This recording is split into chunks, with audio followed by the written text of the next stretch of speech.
नमस्कार दोस्तों, कैसे हैं आप सब। आशा करता हूँ अच्छे होंगे। तो इस वीडियो के अंदर हम बात करने वाले हैं वियतनाम वॉर के बारे में। भाई, जो लोग भी हिस्ट्री के साथ ताल्लुक रखते हैं उन लोग एक ना एक बार तो इस वॉर के बारे में सुना ही होगा। तो जो भी हो, इस वीडियो के अंदर हम इस वॉर के बारे में बात करने वाले हैं और आशा करता हूँ इस वीडियो के थ्रू आप सबके जो भी डाउट है इस वॉर के बारे में क्लियर हो जाएंगे। तो चलो अब और किसी देरी के इस वीडियो को स्टार्ट करते हैं। तो वियतनाम वॉर द्वितीय विश्व युद्ध के बाद लड़ा गया एक लार्ज स्केल वॉर है जो एशिया तथा विश्व की जो वॉरफेयर की हिस्ट्री है उसमें एक और ही स्थान को होल्ड करता है, क्योंकि ना सिर्फ ये अमेरिका जैसे महाशक्ति के अगेंस्ट लड़ा गया एक वॉर है, बल्कि वियतनाम वासियों की इंडिपेंडेंस की एक लड़ाई है, एक फ्रीडम फाइट। इसमें ना सिर्फ उन्हें जीत मिली है बल्कि अमेरिका जैसे महाशक्ति को उन्होंने धूल चटा दी है इस वॉर में। मतलब उन्होंने दिखा दी है कि हम भी किसी से कम नहीं है। सिर्फ बॉम्ब रहने से, सिर्फ पावर रहने से कुछ नहीं होता। इंसान की जो असली चाह है, चलो अब बहुत बातें होगी, अब असली हिस्ट्री में आते हैं। अब आप स्क्रीन में एक मैप देख पा रहे हैं जिसमें लिखा है फ्रेंच इंडो चाइना। तो फ्रेंच इंडो चाइना एक फ्रेंच कॉलोनी है, मतलब एशिया के अंतर्गत एक फ्रेंच कॉलोनी है। और ये जो फ्रेंच कॉलोनी है वो 3 कंट्रीज से मेनली बना हुआ है, जो है लाओस, कंबोडिया, वियतनाम। और ये 3 कंट्रीज से मतलब ये फ्रेंच कॉलोनी बनी। देखो यार, ये जो कॉलोनियल रूल होता है, कॉलोनियल शासन होता है, तो वो तो कोई अच्छा शासन नहीं होता ना। मतलब जो शासक दल होता है वो तो अपने प्रॉफिट के लिए है, और जो इंसान है, वहाँ का प्रजा है, वहाँ का असली मालिक है उस जमीन का, वो तो एक्सप्लॉइटेड होते हैं। इसलिए क्या होता है कि वहाँ का प्रजा और शासक दल के अंदर एक मतलब फाइटिंग जैसा मूड ऑन हो रहता है, मतलब फाइट होता रहता है। मतलब उनके अंदर रिवॉल्ट्स, रिबेल्स, मतलब रोज का घटना है। तो ऐसा ही मतलब एक मूड, ऐसा ही एक मोमेंटम था 1930s के इंडो चाइना में भी। तो 1930s का जो इंडो चाइना था, तो वहाँ पर एक आदमी था जिसका नाम था नुगुएन आइक्वेक। नुगुएन आइक्वेक को हम सब हो ची मिंग के नाम से भी जानते हैं। तो उन्होंने एक पार्टी की स्थापना की जिनका नाम था, जिस पार्टी का नाम था वियतनाम वर्कर्स पार्टी।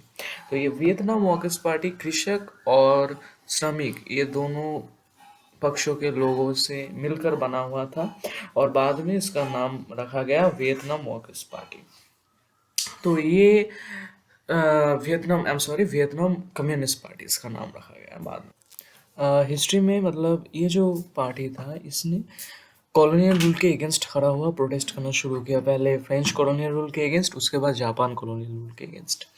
अब देखेंगे जहाँ पर भी कॉलोनियल रूल आया था, तो वो रूल तो भाई मतलब कुछ अच्छा ऐसा कोई रूल नहीं था, एक्सप्लॉयटेशन था।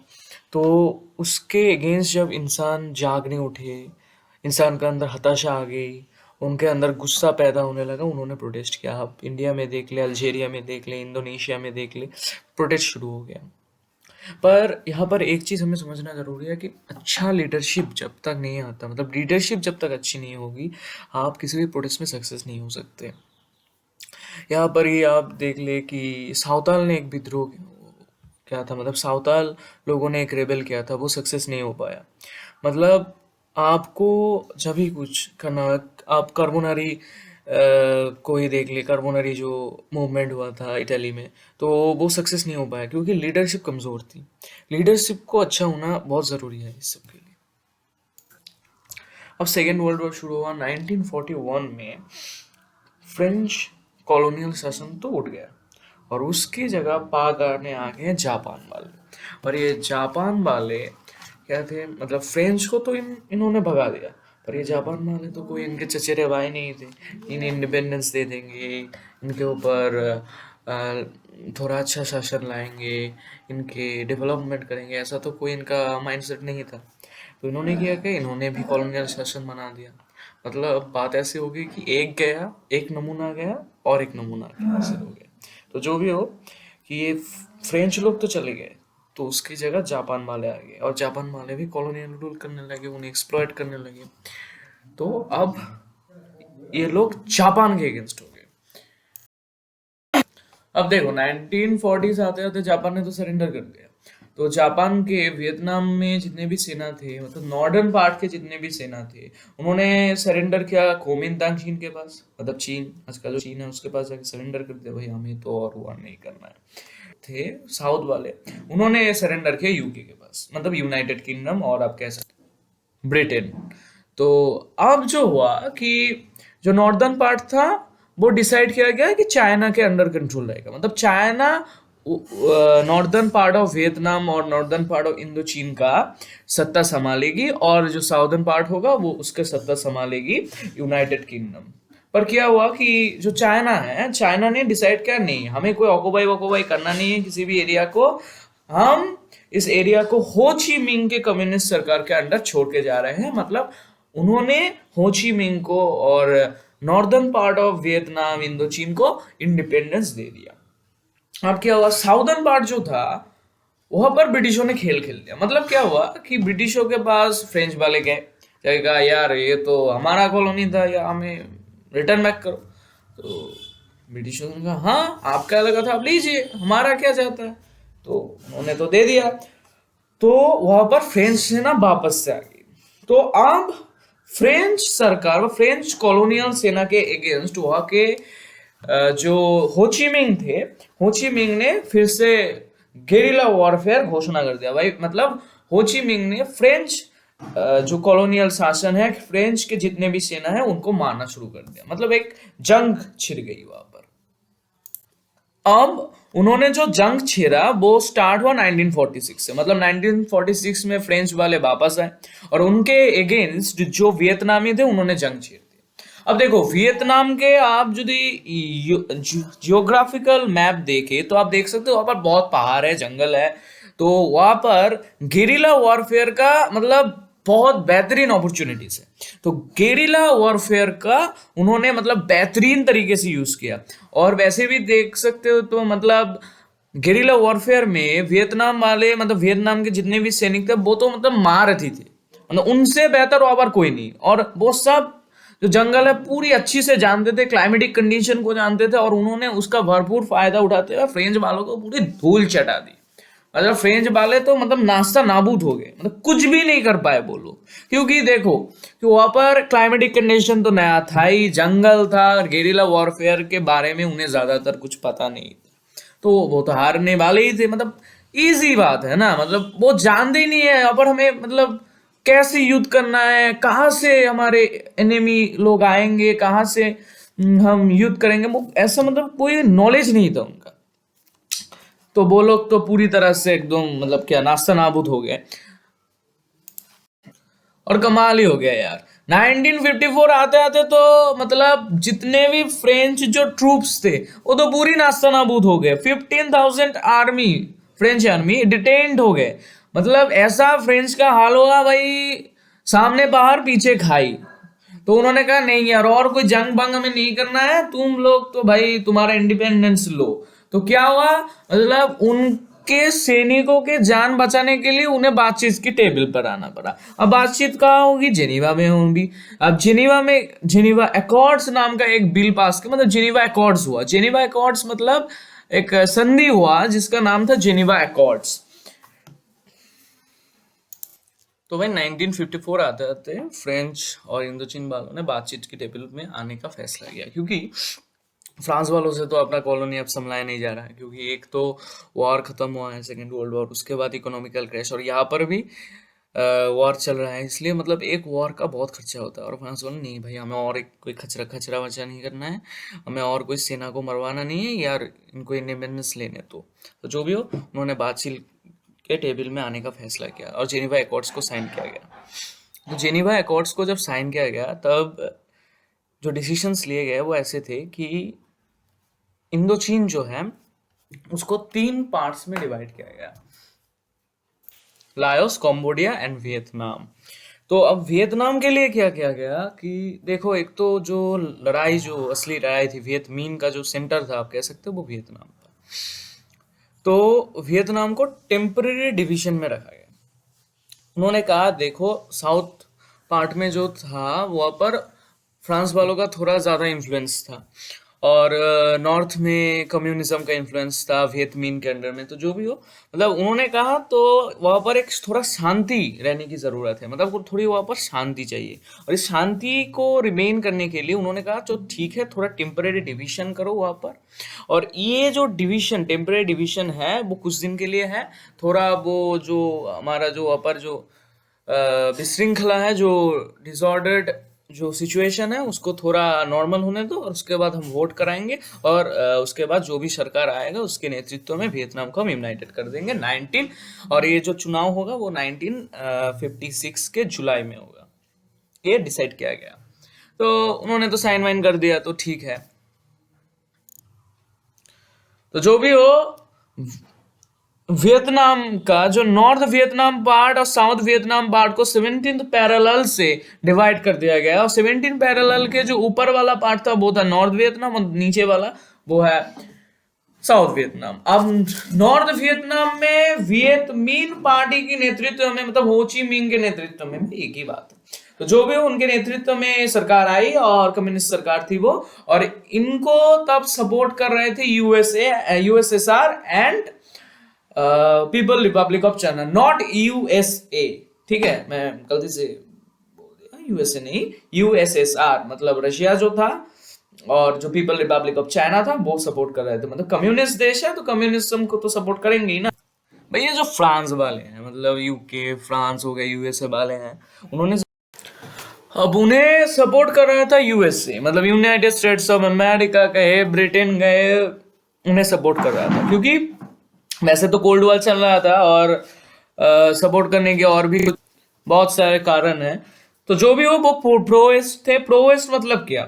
क्योंकि मतलब प्रोवेस्ट मतलब है वेस्टर्न फिलोसफीज को बहुत मानते थे, वेस्टर्न आइडियाज को बहुत मानते थे, खुद कैथोलिक थे, और डेमोक्रेट तो बिल्कुल भी नहीं थे। मतलब वो सब ने ये सोचा था कि भाई आदमी, भैया जो फ्रांस वाले हैं, मतलब यूके फ्रांस हो गए, यूएसए वाले हैं, उन्होंने जरूर ये एज्यूम करा होगा कि नॉर्थ इंडियन जो थे वो जरूर मतलब एक कैथलिक है, एक एंटी कम्युनिस्ट है, तो वो जरूर डेमोक्रेसी को सपोर्ट करेंगे। वेस्टर्न फिलोसफीज को वो इतना मानते हैं, तो वो जरूर डेमोक्रेसी कैपिटलिज्म के आइडिया को यहाँ पर ले आएंगे, और यहाँ पर बहुत ही एक जनप्रिय, मतलब पॉपुलर करेंगे। पर ऐसा कुछ भी नहीं हुआ, वो एक डिक्टेटर थे।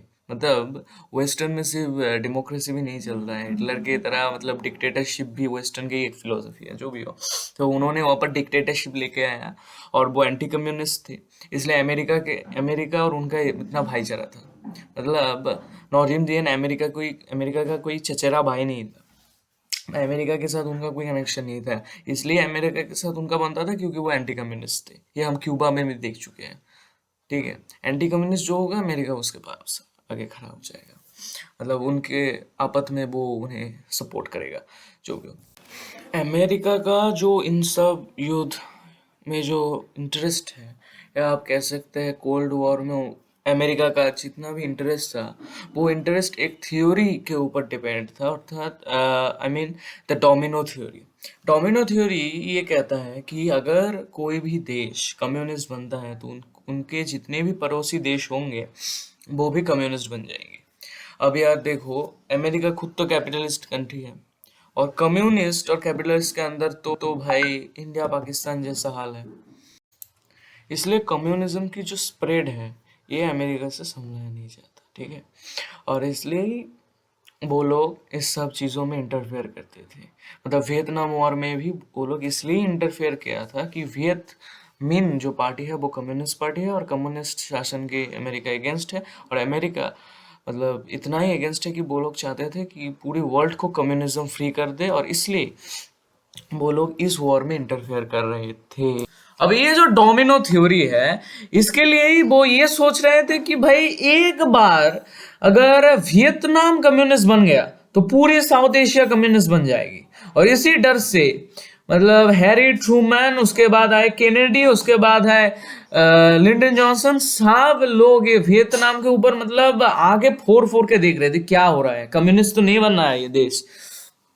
अब देखो, अमेरिका का वियतनाम के ऊपर इंटरेस्ट इसलिए था कि वो कम्युनिस्ट बन रहा है कि नहीं, मतलब कम्युनिज्म के अगेंस्ट अमेरिका था, एक पूरा एक वॉल की तरह, हार्ड वॉल। तो जो भी हो, अब वहां पर फ्रांस वर्सेस कम्युनिस्ट वियतनाम बासी मतलब वियतमीन का जो संग्राम चल रहा था वहां पर उन्होंने फ्रांस को मतलब ढाल ढाल के हेल्प किया, पूरी तरह से हेल्प किया, मतलब छप्पर फाड़ के हेल्प किया। कैसे हेल्प किया? 1950s में उन्होंने ऑलमोस्ट 150 मिलियन डॉलर की हेल्प की, जो 1954 तक चढ़ के हो गया 1000 मिलियन डॉलर। मतलब फ्रांस का पूरा वहां पर जो भी युद्ध का मतलब वॉर का जो भी खर्चा था उसका 80% अमेरिका खुद बेयर कर रहा था। अब इससे समझ रहे हैं कि अमेरिका का क्या इंटरेस्ट था। और दूसरी तरफ ये जो नौदिम था वो तो डिक्टेटर था, डिक्टेटर, पूरा डिक्टेटर, मतलब एक गलत आदमी को बिठा दिया था डेमोक्रेट बना के। तो जो भी वो डिक्टेटर की तरह काम कर रहा था, पूरा करप्ट आदमी था, पूरा करप्शन फैल गया था, कोई भी काम ढंग से ये तो कर नहीं सकता था। और बौद्धिस्ट जो सन्यासी थे उनको भी वो मारता था। क्यों मारता था? क्योंकि वो कैथलिक है, और कैथलिक्स तो माइनर है, इसलिए मतलब क्या, मतलब कोई गुस्सा टुस्सा था शायद, मार देता था वो। मतलब और ये जो कर्म कांड है, इसलिए बहुत सारे लोग, मतलब मेजोरिटी तो उनके अगेंस्ट हो गई। अब लोग तो मतलब भड़क गए जब 1955 में ये नॉर्थ दियाम ने अमेरिका के सपोर्ट में आकर कह दिया कि भाई हम कोई वोट वोट नहीं कराने वाले। क्यों नहीं कराने वाले? क्योंकि हमने वियना अकॉर्ड्स में साइन ही नहीं किया है, इसलिए हम तो कोई भाई वोट वोट नहीं कराएंगे। लोग भड़क गए और उन्होंने सरकार के अगेंस्ट जंग छेड़ दी। और इस जंग में उन्होंने एक पार्टी बनाई जिसे कहते हैं वियत कॉन्ग। मतलब ये पार्टी ऑलरेडी एग्जिस्ट करता था, नाम थोड़ा चेंज कर दिया गया। ये जो पार्टी था इसका नाम था league for the independence of Vietnam, इसका थोड़ा नाम चेंज के रख दिया गया वियत कॉन्ग। अब देखो भाई, समिति भी बन गई, तो अब काम भी तो करना है, मतलब सरकार को भी तो हटाना है, तो ये काम भी स्टार्ट हो गया। मतलब पूरी जो जनता है वो वियत कॉन्ग के अंडर में पूरी रेवेलियन स्टार्ट कर दी। भाई चलो अब इस गवर्नमेंट को हमें हटाना है, हमें हटाना है। तो एक ऐसा एक माहौल, मोमेंटम स्टार्ट हो गया। और इस टाइम पे अमेरिका के जो प्रेसिडेंट थे मतलब जॉन एफ कैनेडी, उन्होंने क्या किया? उन्होंने कहा भाई चलो हम भी आर्मी एडवाइजर्स भेजते हैं। उन्होंने आर्मी एडवाइजर्स भेज दिए। तो आर्मी एडवाइजर्स भेज दिए, but after the major attack of 1961 America का जो डिफेंस सेक्रेटरी था उन्होंने जॉन एफ कैनेडी को ये एडवाइस दिया, भाई आप ये एडवाइजर्स से कोई काम धंधा बनने वाला नहीं है, आप 2 लाख सेना भेज दीजिए। उन्होंने कहा नहीं भाई, हम अभी नहीं भेजेंगे। तो उन्होंने क्या किया? एडवाइजर्स के जो क्वांटिटी बढ़ा दिया, मतलब ज़्यादा एडवाइजर्स भेजने शुरू कर दिए। और 1962 तक मतलब 23,000 तक, क्या 23,000 तक, हाँ 23,000 तक आर्मी एडवाइजर्स उन्होंने भेज दिए। अब क्या हुआ? अब यहाँ पर जो लेटेस्ट बात हो गई कि 1962 में नौदिम दियांग को एसेसिनेट कर दिया गया। और उनके एसेसिनेशन के ठीक 20 डेज बाद, मतलब 20 डेज लेटर, मतलब 22 नवंबर 1963 को भी जॉन एफ कैनेडी को एसेसिनेट कर दिया गया। और 1963 आते आते ये एडवाइजर्स, मतलब जो क्वांटिटी था एडवाइजर्स का वहां पर, वो बहुत बढ़ चुके थे और ऑलमोस्ट 23,000 तक आ गए थे। ठीक है, 23,000 तक। तो जो भी हो, इन सब के बाद लिंडन जॉनसन अमेरिका की सत्ता में आए। तो उन्होंने, मतलब वो बंदा तो बैठा ही हुआ था यार, मैं आऊंगा और सेना भेज दूंगा वियतनाम में। तो अब तो चाहिए कोई बहाना तो लगेगा। अब तो भाई कोई ढंग का बहाना चाहिए। क्यों चाहिए? क्योंकि अगर आपके पास कोई ढंग का बहाना नहीं है, मतलब कोई ढंग का कारण नहीं है, तो आप कैसे एक युद्ध में इंटरफेयर करेंगे, कैसे एक वॉर में इंटरफेयर करेंगे? क्योंकि अगर अमेरिका ने ऐसा कह दिया कि भाई मैं तो कम्युनिज्म को रोकना चाहता हूँ इसलिए मैं इस वॉर में इंटरफेयर कर रहा हूँ, तो भाई यूएसएसआर भी कह देगा भाई मैं तो कैपिटलिज्म को रोकना चाहता हूँ इसलिए मैं भी इस वॉर में इंटरफेयर कर रहा हूँ। और भाई तो थर्ड वर्ल्ड वॉर, नमस्ते, कम कम थर्ड वर्ल्ड वॉर। और थर्ड वर्ल्ड वॉर हो गया तो ये दुनिया नहीं रहेगा, क्योंकि भाई एमकेडी, म्यूचुअली एश्योर्ड डिस्ट्रक्शन, जो डॉक्ट्रिन है उसके तहत दोनों मुल्क के पास अगर एटॉमिक बम रहता है और वो दोनों अगर इसे यूज करते हैं तो भाई खेल खत्म, पैसा खत्म। तो इसलिए क्या हुआ कि भाई अमेरिका कोई ढंग का कारण ढूंढ रहा था। तो भाई लिंडन जॉनसन ने एक डेंजरस बहाना बनाया, मतलब बहुत ही बदतर बहाना बनाया, फेक इंसिडेंट बताया पूरी वर्ल्ड को, जिसको गल्फ ऑफ टोंकिन इंसिडेंट नाम से भी जाना जाता है। तो टोंकिन मतलब गल्फ ऑफ टोंकिन, आप एक मैप देख पा रहे हैं, वो वहां पर देखिए लिखा हुआ है गल्फ ऑफ टोंकिन। तो वहां पर एक यूएसए का एक शिप था, जिस शिप का नाम था यूएसएस मेडॉक्स। अब यूएसएस मेडॉक्स में लिंडन जॉनसन ने साउथ कोरियन सोल्जर से हमला करवाया, खुद ही हमला करवाया, और नाम दिया कि नॉर्थ वियतनाम वालों ने वहां पर अटैक किया, और पूरी दुनिया को ये बता दिया। और बताने के बाद ही कहा कि नहीं, और हम ये टॉलरेट नहीं करेंगे, हम इस वॉर पे अब इंटरफेयर करेंगे।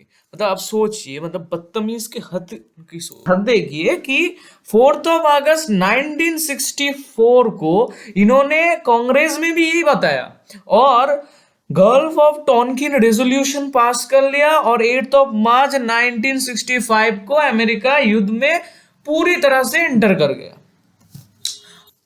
अब क्या हुआ कि अमेरिका ने पहले ही अपनी सेना नहीं नमाई, अपना जो सुपीरियर एयरफोर्स है, मतलब एयर पावर है, सुपीरियर जो एयर पावर है, उसे उन्होंने दिखाने की कोशिश की कि पूरा बम बार्डिंग शुरू किया, बम बनाना शुरू किया, भाई बम से मारो, हमला करो।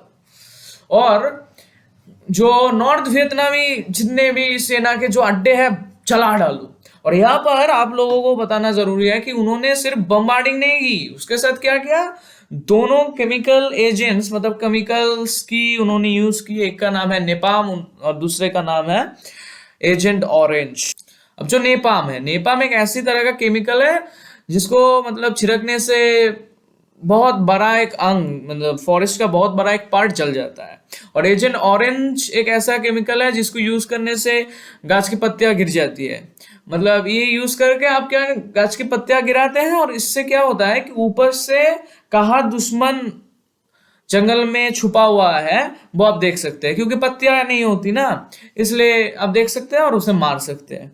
और ये बॉम्बिंग प्लस ये यूज करने से बहुत मतलब खतरनाक एनवायरमेंटल इफेक्ट हुआ। और यहाँ आप इफेक्ट्स देख पा रहे हैं नेपाम यूज करने का और एजेंट ऑरेंज यूज करने का, इस दोनों फोटोज।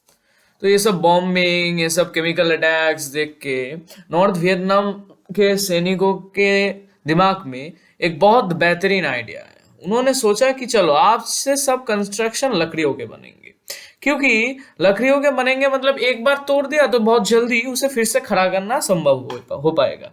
और इससे क्या होगा कि जो विमान कुछ दिन पहले बॉम्बिंग करके सब सेना कंस्ट्रक्शन तोड़ फोड़ के रख के चले गए थे, वो फिर से आकर देखेंगे या फिर से तो कंस्ट्रक्शन खड़ा हो गया, तो इससे क्या होगा, उनका मनोबल गिर जाएगा।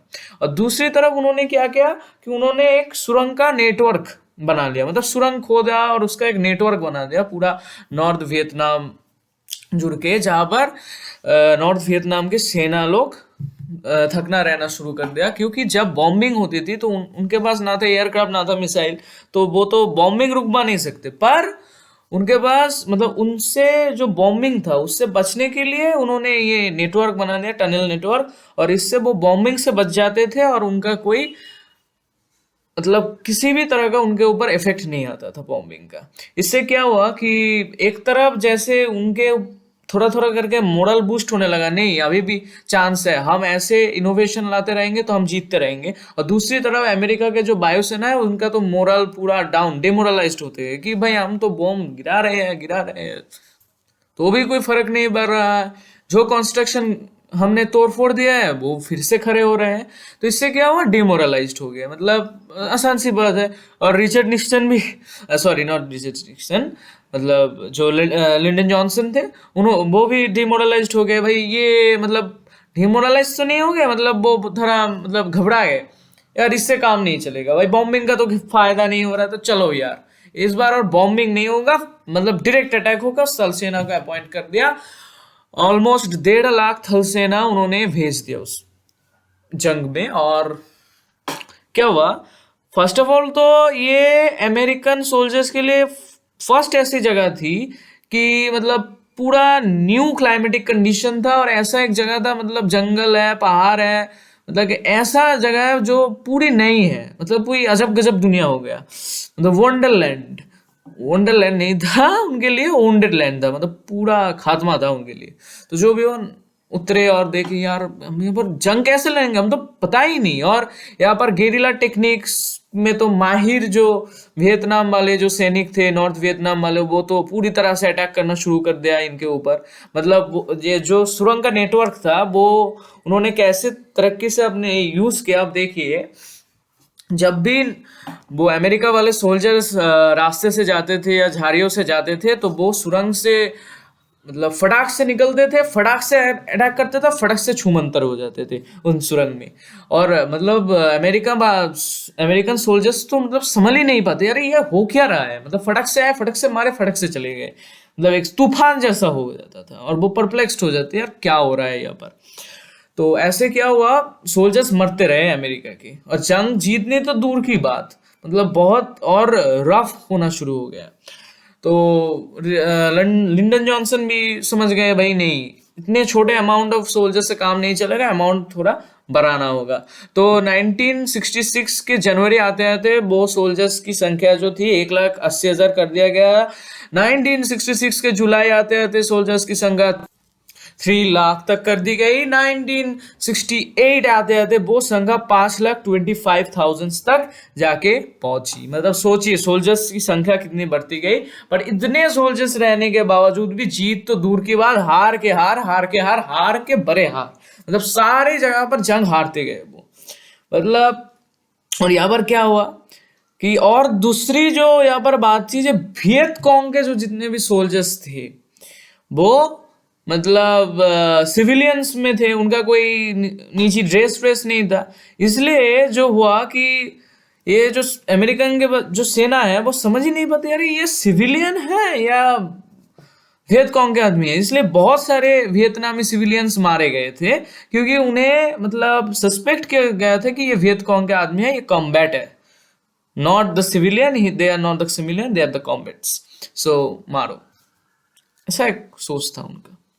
तो अमेरिका के इंटरफेयर के बाद नॉर्थ वियतनाम के वियत मिन की सरकार और उनकी सेना, उसके साथ वियत कॉन्ग ने एक मिली भगत करने की कोशिश की। मतलब मिल के एक प्लान बनाया, जिस प्लान का नाम है टेट ऑफेंसिव। बहुत एक रिनाउंड नाम है, जो भी हो। तो उन्होंने डिसाइड किया भाई रात के अंधेरे में अटैक करेंगे, ऑब्वियसली साउथ वियतनाम में, और साउथ वियतनाम के सब बड़े बड़े शहर में अटैक किया जाएगा। और जो बड़े बड़े मिलिट्री जोन है, सेना निवास है, वहाँ पर कंटेनमेंट्स हैं, वहाँ पर हम अटैक करेंगे। और उसके साथ यूएस एम्बेसी में अटैक करेंगे, और ऐसा धमाल से अटैक करेंगे, और रात में होगा, और मतलब फटाक से अटैक करेंगे, और एक साथ अटैक करेंगे कि भाई वो उस डेडली वेव को वो मतलब झेल ही नहीं पाएंगे, और सरकार गिर जाएगा। मतलब इस सरकार गिरने की ये जो मंशा है, इस मंशा से ही उन्होंने ये टेट ऑफेंसिव करने का फैसला लिया। 1968 में करा गया टेड ऑफेंस फुली तो सक्सेस नहीं हो पाया, किंतु बट हम ये कह सकते हैं कि टेड ऑफेंस सक्सेसफुल तो नहीं हो पाया, पर अमेरिका की जो नींव है उसको हिला के रख दी।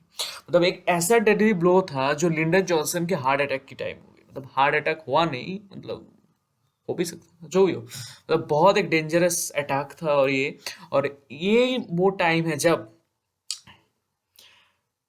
ये वियतनाम वॉर की जो कहानी है वो अमेरिका तक पहुंचती है, और अमेरिका के आदमी वियतनाम के सपोर्ट में वहां पर भी मार्च निकालती है, और सरकार दोनों फ्रंट्स में लड़ना शुरू करते हैं, एक जनगण को समझाने में और दूसरा वियतनाम में। मतलब दोनों फ्रंट ओपन हो गए। ये यहाँ पर क्या हुआ था, एक मीडिया वॉर हुआ था। मतलब मीडिया ने ये छपना शुरू कर दिया, ये टेड ऑफेंस की पूरी घटना छपना शुरू कर दिया, और पीपल परस्पेक्शन पूरी चेंज हो गया। क्योंकि पीपल लोग मतलब जो आम जनता है वो सोचने में, अमेरिका का जो आम जनता है वो सोचने में मजबूर हो गई, भाई ये नॉर्थ वियतनाम वाले इतने बड़े अटैक कर सकते हैं, हमारे सत्ता को मतलब हमारे सेना को इतने हिला सकते हैं, हमारे इतने सेना मार सकते हैं, हमारे इतने मतलब इतना बड़ा अटैक कर सकते हैं, तो उनसे जीतना तो बहुत मुश्किल है। और ये जो गवर्नमेंट बकबका रही है हम ये 3 महीने में जीत जाएंगे, 2 महीने में जीत जाएंगे, ये तो पूरी फॉल्स बात है। तो ये सुनकर ही बहुत मतलब लोग भड़का गए कि क्या हो रहा है, ये तो बहुत एक मतलब फालतू बात है, ये कैसे जीत सकते हैं। और टेड ऑफेंस ही नहीं, टेड ऑफेंस और बहुत सारे जो तब तक टीवी भी लोग के पास अवेलेबल हो गए थे। मतलब अमेरिका में टीवी भी एक कॉमन बात हो गई थी आज की तरह। तो टीवी में भी बहुत सारे वॉर फुटेज आ रहे थे कि देखो कि यार डेडली है ये वॉर, मतलब डेडली वॉर फुटेज, मतलब जो वॉर के सरकमस्टेंस, लोग मर रहे हैं। माइलाई मसाकरी की आप फोटोज देख सकते हैं। तो माइलाई मसाकरी की कुछ फोटोज और वीडियोस तो मैंने भी दिखाया है अभी, और ये अब देख सकते हैं माइलाई मसाकरी की फोटो।